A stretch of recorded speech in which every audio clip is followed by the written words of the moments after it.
Hello student, आज हम करेंगे हमारी 3.4 एक्सरसाइज को फिनिश। लास्ट टाइम हमने किया था 3.4 एक्सरसाइज का क्वेश्चन नंबर 4। आज हम स्टार्ट करें क्वेश्चन नंबर 5 से।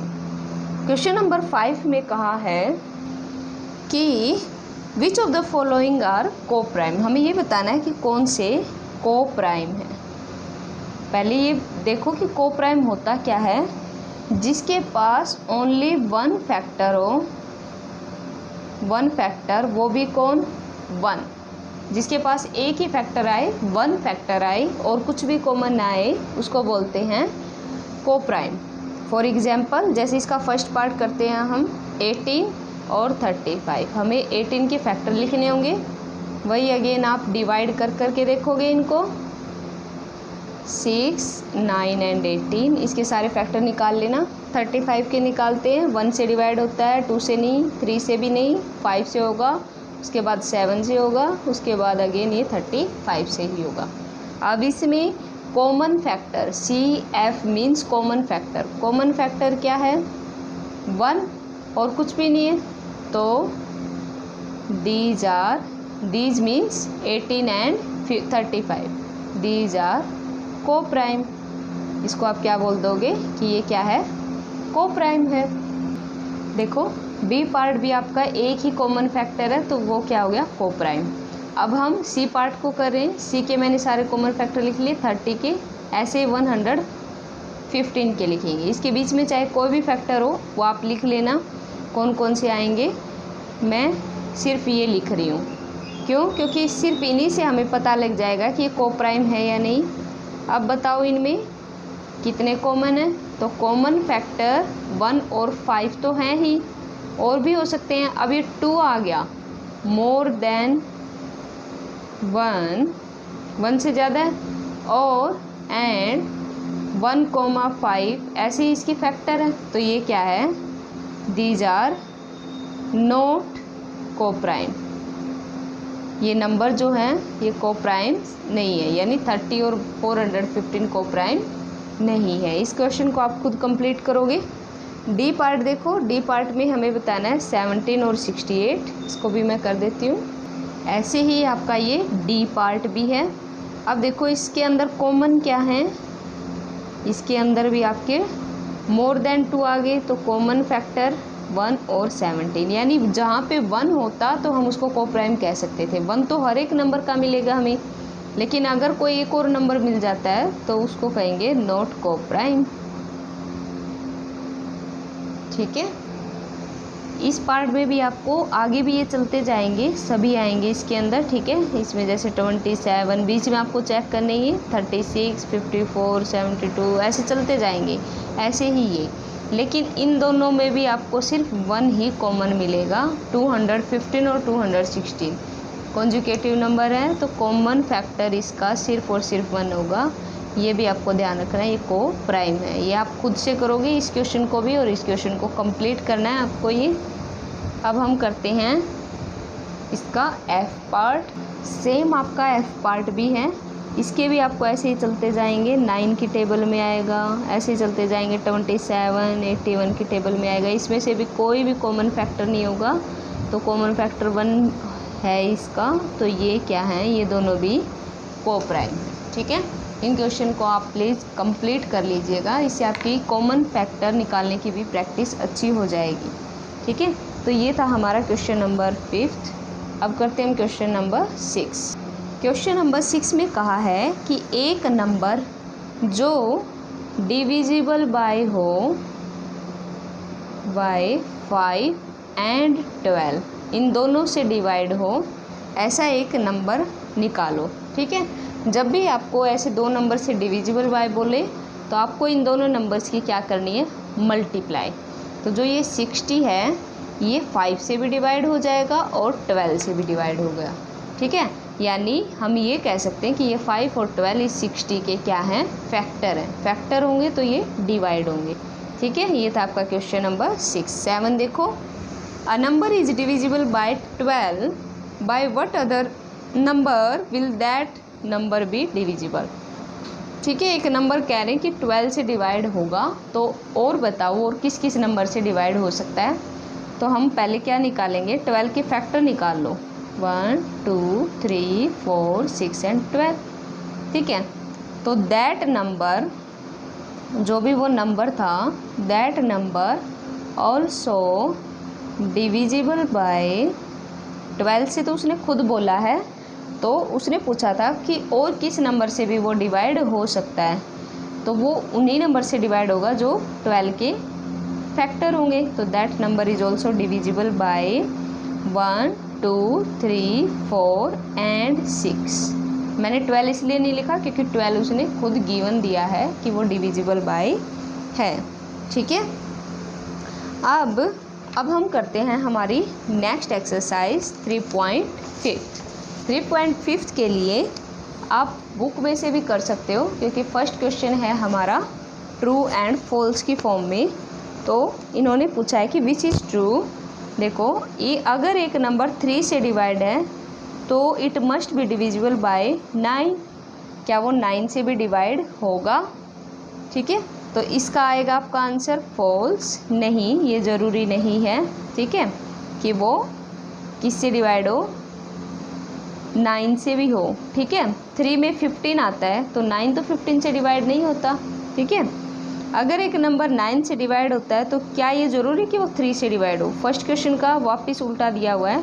9 की टेबल में जितने भी, आपको 9 की टेबल लिखनी है, 9 2 जा 18, 9 3 जा 27, वो जितने भी नंबर हैं वो 9 से डिवाइड होंगे तो वो 3 से भी डिवाइड होते हैं। ठीक है, आपने डिविजिबिलिटी वाला रूल किया था सेकंड चैप्टर में, जिसमें हमने सभी नंबर से डिवाइड चेक किया था, 2 से, 3 से, 6 से, 4 से, 8 से, 5 से, 11 से एंड 9 से ऑल्सो। तो वहाँ से हमें ये पता लगता है कि 3 से जो डिवाइड होगा वो 9 से भी होगा, ये ट्रू है। ए नंबर इज डिविजिबल बाय 18। एक नंबर 18 से डिवाइड है तो क्या वो 3 और 6 से होगा? देखो, 3 की टेबल में भी 18 आता है और 6 की टेबल में भी आता है, तो हम ये कह सकते हैं कि ये दोनों से डिवाइड होगा, ये भी ट्रू है। एक नंबर 9 और 10 दोनों से डिवाइड है, तो क्या वो ज़रूरी है कि वो 90 से भी डिवाइड हो? देखो, 90 9 की टेबल में भी आता है एंड 10 की टेबल में भी आता है, तो हम ये कह सकते हैं कि ये ट्रू है, ये दोनों नंबर से डिवाइड होगा। नेक्स्ट देखो, इफ़ 2 नंबर्स आर को prime at least one of them must be prime. अगर 2 नंबर को प्राइम हैं तो क्या उनमें से एक प्राइम होगा? देखो, अभी अभी हमने हमारे एक्सरसाइज कंप्लीट की थी, ठीक है, इसने कहा था कि वे दोनों प्राइम, एक प्राइम होना ज़रूरी है। यहाँ पे कितने फैक्टर हैं? 2, तो ये 2 से ज़्यादा वाला क्या बन जाता है? कंपोजिट। तो देखो यहाँ पे देखो, दोनों के दोनों क्या हैं? कंपोजिट है, तो कंपोजिट भी एक प्राइम नंबर आया था, तो ये तो यहाँ से फॉल्स होगी, यानी हमारी ये बात फॉल्स हो गई कि उन ज़रूरी नहीं है कि उनमें से एक क्या हो, प्राइम नंबर हो, तो ये फॉल्स है। All number which are divisible by 4 must be divisible by 8। अगर छोटे से बड़े की टेबल में जाते हैं तो ज़रूरी नहीं होता कि ट्रू ही आए, लेकिन जब बड़े से छोटे की टेबल में जाते हैं तब मस्ट भी ट्रू होगा। ठीक है, आपको ये ध्यान रखना है। 4 की टेबल में जो होता है क्या वो 8 की टेबल में भी होगा? अब 4 की टेबल में 20 आता है, 8 की टेबल में तो कहीं पे भी 20 नहीं आता, तो इसलिए ये भी क्या है? फॉल्स है। ठीक है, तो ये था आपका फर्स्ट क्वेश्चन। इसके 2 पार्ट्स और लेफ्ट थे। देखो इधर, all numbers which are divisible by 8। अब देखो, मैंने कहा था छोटे से बड़े पे जाते हैं तो ट्रू होने की पॉसिबिलिटी नहीं होती, लेकिन जब बड़े नंबर से छोटे नंबर की टेबल पे जाते हैं तो 8 के जितने भी फैक्टर होंगे, यानी 8 की टेबल में जितने भी नंबर होंगे वो 4 से डिवाइड होते हैं। ये ट्रू है, ये हम चेक कर चुके हैं हमारे सेकंड चैप्टर में। यहाँ पे आपको लिखना है ट्रू। अगर एक नंबर 2 नंबर से, अलग अलग नंबर से डिवाइड हो जाता है तो क्या वो उनके सम से भी डिवाइड होगा? यस।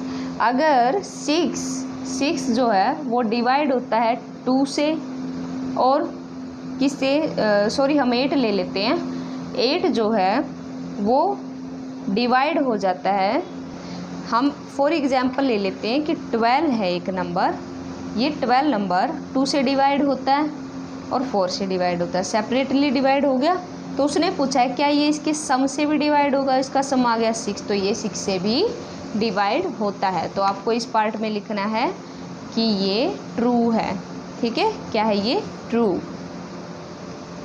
अब देखो last part, if a number is exactly divide by the sum of 2 number, तो क्या ये ज़रूरी है कि वो सेपरेटली भी हो, ठीक है, तो ये तो कोई ज़रूरी नहीं है।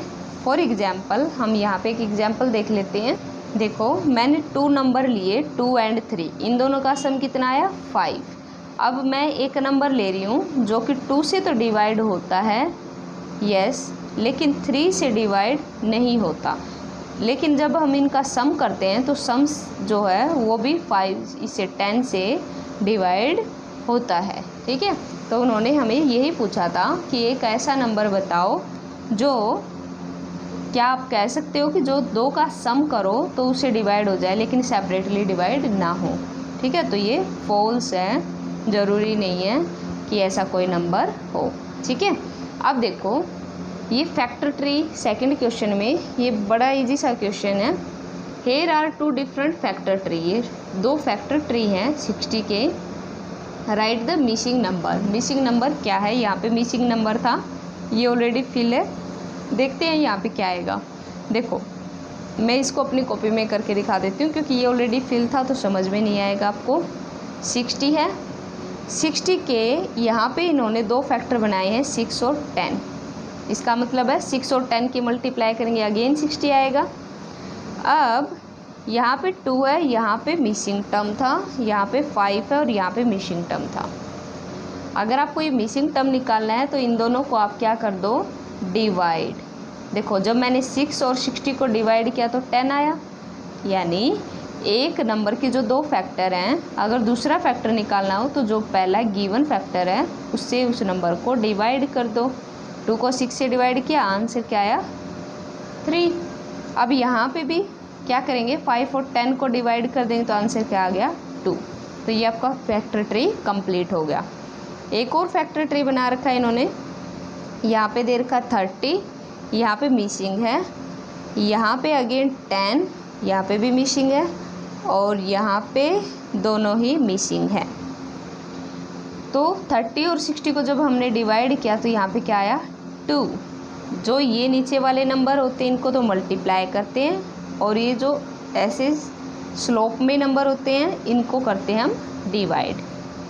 10 और 30 यहाँ पे नहीं है तो 10 30 को डिवाइड किया, आंसर इज 3।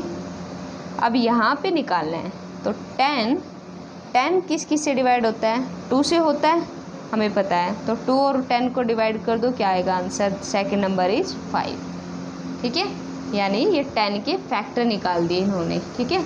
आप ऐसे करके देख लेना कि ये 2 से डिवाइड होता है तो 2 और 10 को डिवाइड कर दिया, सेकंड नंबर इज 5, ठीक है। तो ये आपको सेकंड तक के क्वेश्चन इस एक्सरसाइज 3.5 के करने हैं अपनी नोटबुक में। नेक्स्ट वीडियो में हम इस एक्सरसाइज को कंप्लीट करेंगे।